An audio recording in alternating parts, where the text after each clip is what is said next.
तो इस थ्योरम में दो पार्टीशन P1 और P2 दिए हुए हैं और हमें सिद्ध करना है कि P1 का लोअर डार्बू सम जो है वो हमेशा स्मॉलर देन इक्वल टू है P2 के अपर डार्बू सम से। इसका मतलब कोई भी पार्टीशन बना दिए जाएं, कितने भी पार्टीशन बना दिए जाएं, प्रत्येक पार्टीशन में लोअर डार्बू सम जो होता है वो अपर डार्बू सम से स्मॉलर होता है।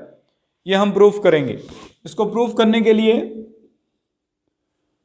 हम P1 और P2 दो पार्टीशन है अंतराल A और B के विभाजन लेके चल रहे हैं। P1 एक विभाजन है, P2 अन्य विभाजन है। इस P1 और P2 के लिए हमें पता है कि P1 जो है वो सबसेट होगा P1 यूनियन P2 का और P2 भी सबसेट होता है P1 यूनियन P2 का।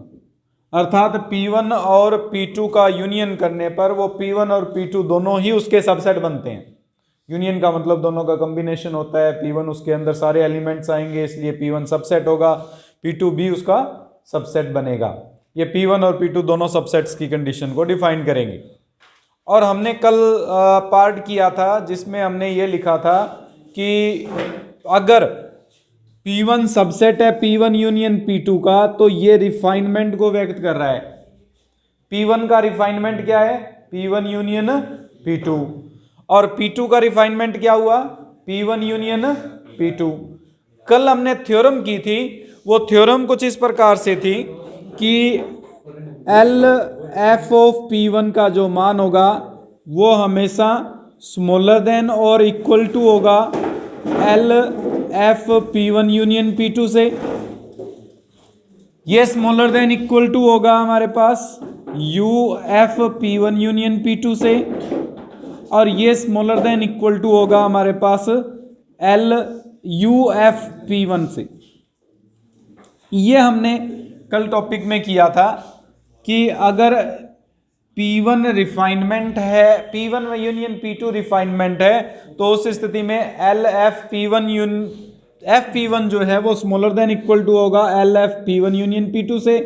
ये स्मॉलर होगा U F P1 union P2 से और वो स्मॉलर देन इक्वल टू होगा यू एफ P1 से। इसी प्रकार से P2 का भी रिफाइनमेंट P1 यूनियन P2 है। इसका मतलब एल एफ P2 जो है वो भी स्मॉलर देन होगा L F P1 union P2 से। ये स्मॉलर देन इक्वल टू होगा U F P1 union P2 से और ये स्मॉलर देन इक्वल टू होगा यू एफ P2 से। अब देखो इन दोनों में से कंडीशन लेके चल रहे हैं हम। पहले कंडीशन लेके चलते हैं कि L of P1 smaller than equal to है U F P1 union P2 और U F P1 union P2 जो है वो किससे स्मॉलर आ रहा है हमारे पास? इसका मतलब ये स्मॉलर देन है यू एफ P2 से, अर्थात L F P1 smaller than equal to होगा यू एफ P2 से। इसी प्रकार हम सिद्ध कर सकते हैं सेम मेथड से कि L of F P2 smaller than equal to है यू एफ P1 से। अर्थात कोई भी पार्टीशन ले लिया जाए तो लोअर हमेशा स्मॉलर होगा अपर से, कि इंटरवल A से B में डिफाइंड है एंड डेफिनेट वैल्यू को रिप्रेजेंट करते हैं, रियल वैल्यू हैं। P is any partition in interval A, B कोई भी पार्टीशन को डिफाइन करता है। हमें यह प्रूफ करना है कि lower Darboux sum of f plus g function in this partition is always greater than equal to lower Darboux sum of f, p and lower Darboux sum of g, p। यानी इस partition के अंदर f का lower Darboux सम और g का lower Darboux सम का जो योग होगा वो हमेशा स्मॉलर देन इक्वल टू होगा f प्लस g का लोअर डार्बू सम जो बनता है इसी सेम पार्टीशन के अंदर। अपर डार्बू हमारे पास सम जो बनता है उसके लिए हमें उल्टा प्रूफ करना है कि f प्लस जी का जो अपर डार्बू सम है वो हमेशा स्मॉलर देन इक्वल टू होगा f के अपर डार्बू सम और g के अपर डार्बू सम के योग के। प्रूफ करने के लिए माना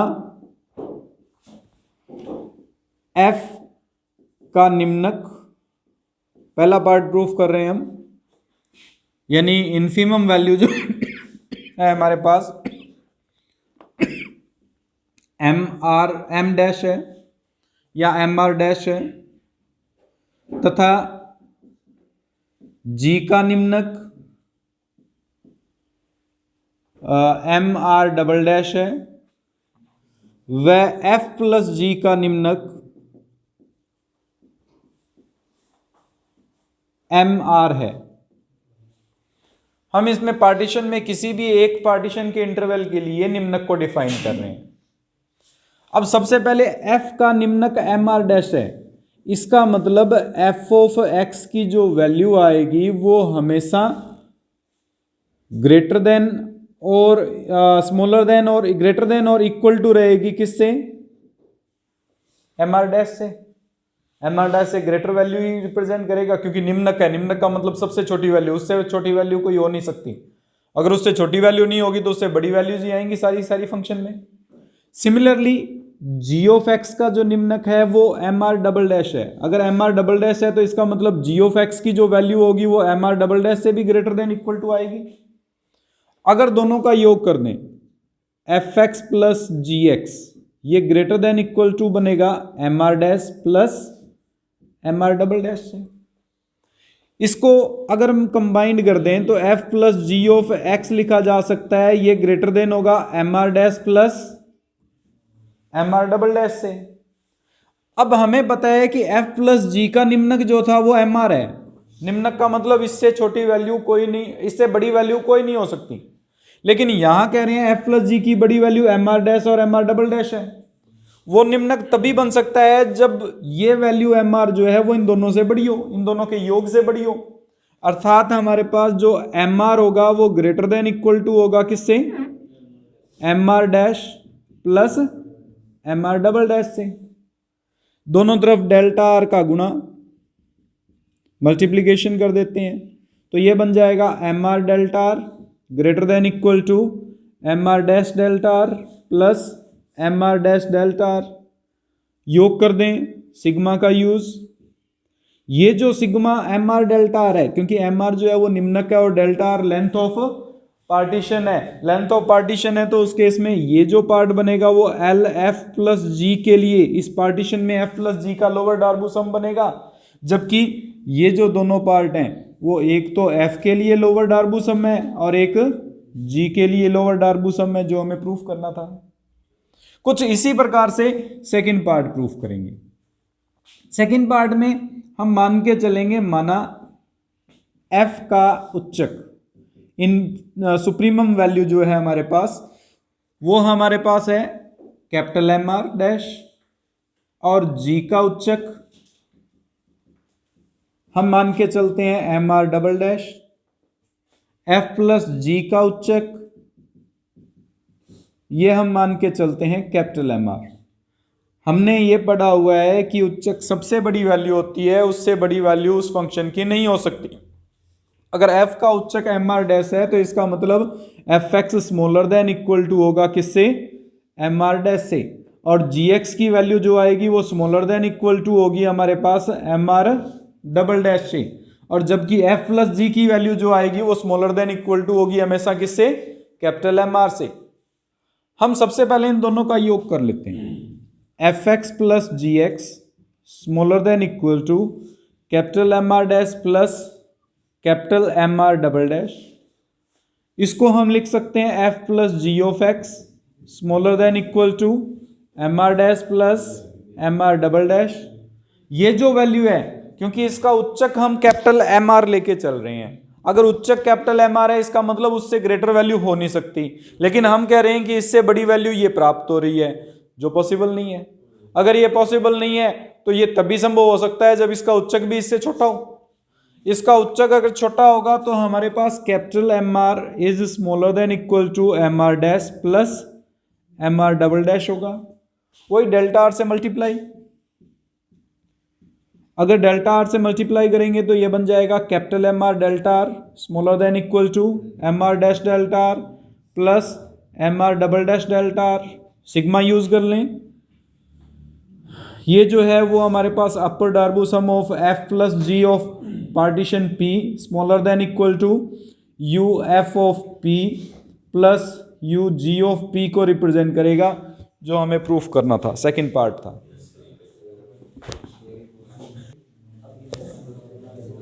हमने ये पढ़ा हुआ है कि एक फंक्शन कोई भी इंटरवल ए से बी में डिफाइंड है और इस इंटरवल में भिन्न भिन्न हमारे पास पार्टीशन डिफाइंड किए गए हैं, अलग अलग पार्टीशंस जो हैं वो बनाए गए हैं।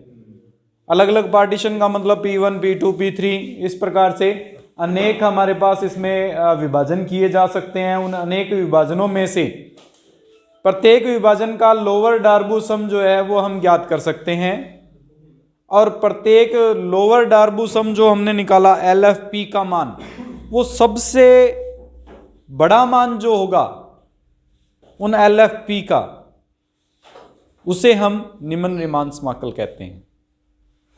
यानी हमने एक फंक्शन दिया हुआ था जो डिफाइंड है, रियल है, इस ए से बी इंटरवल में डिफाइंड है। उस ए से बी इंटरवल के कई पार्टीशन कर दिए गए हैं। उन पार्टीशंस के लिए अलग अलग लोअर डार्बू सम निकाला जा सकता है। LFP1 अलग होगा, LFP2 अलग होगा, LFP3 अलग होगा।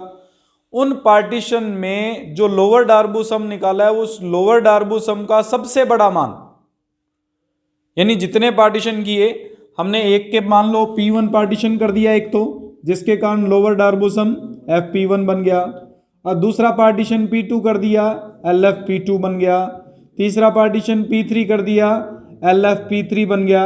इन सब में अलग अलग मान आएंगे, सभी के लोअर डार्बू सम का जो मान आएगा वो सभी में क्या आएगा, अलग अलग आएगा।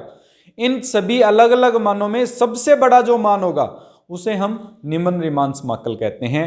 और इसको व्यक्त करने का तरीका हमारे पास ए बार, ए के नीचे हमारे पास बार, चाहे इसको ए के हमारे पास अपॉन में लगा लो, चाहे ए के इस ऊपर की ओर डायरेक्शन में हम शो कर सकते हैं, बट ये रिप्रेजेंटेशन हमारे पास जो होगी वो निम्न रीमान समाकल की होगी कि integration of A bar B F X D X always equal होगा supremum of LFP where P is any partition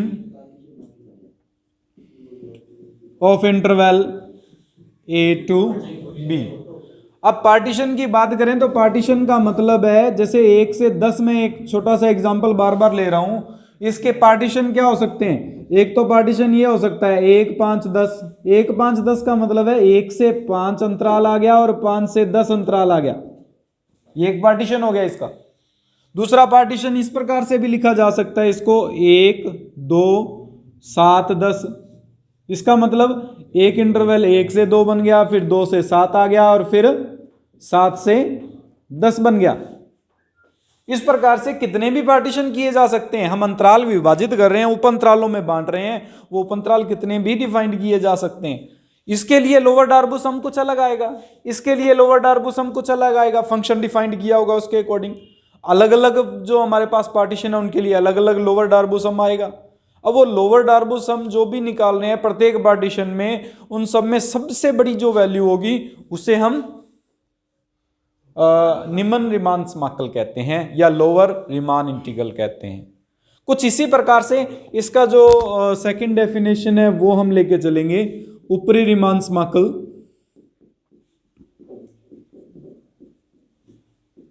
अब ऊपरी रीमान समाकल या उच्च रीमान समाकल कह दो इसको, ये F A से B में डिफाइंड है। कुछ इसी प्रकार से इसका नोटेशन होगा, A to B बार होगा। इस बार A बार का मतलब तो निम्न है, B बार पर लग जाए तो ऊपरी रीमान या उच्च रीमान समाकल है। अपर हमारे पास इसको कहेंगे रीमान इंटीग्रल। अब इसके अंदर हमारे पास जो लोवेस्ट वैल्यू है, हमारे पास लोवेस्ट वैल्यू इन्फीमम ऑफ किसका, UFP का। अगर इन्हीं पार्टीशन के लिए हम A to B के अंदर जितने भी पार्टीशन किए गए हैं उन पार्टीशंस के अपर डार्बू सम निकालें, अपर डार्बू सम ऊपरी रीमान हमारे पास डार्बू योग याद करें, और उन ऊपरी डार्बू योग में सबसे छोटा जो मान होगा उसे हम ऊपरी रीमान समाकल, जबकि सबसे लोअर डार्बू सम में सबसे छोटा जो मान सबसे बड़ा मान होगा उसे हम निम्न रीमान समाकल कहते हैं। सिर्फ लोअर और अपर के अंदर हमारे पास लोअर है तो सबसे बड़ा, अपर है तो सबसे छोटा।